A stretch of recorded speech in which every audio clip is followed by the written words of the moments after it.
আজ আমরা বানাবো টেস্টি টেস্টি সিমুই। তার জন্য আমরা প্রথমে ঘিয়ে সিমুইগুলোকে ভেজে নেব। অন্যদিকে আমরা দুধটাকে জাল করতে বসিয়ে দেব।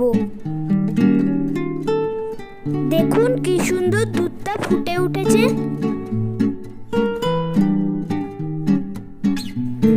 এবার আমরা সিমুইটা দুধের মধ্যে দিয়ে দেব।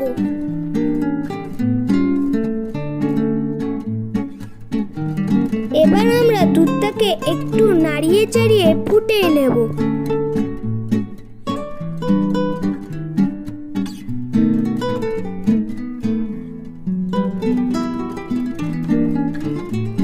তারপর এর মধ্যে কিছু এলাচ দিয়ে দেব। এবার দেব কিছু কাজু ও কিশমিশ।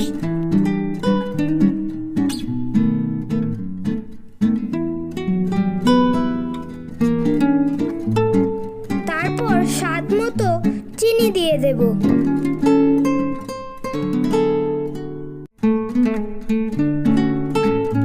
তারপর একটু নাড়িয়ে চাড়িয়ে ফুটিয়ে নিলেই তৈরি হয়ে যাবে আমাদের টেস্টি টেস্টি সিমুই।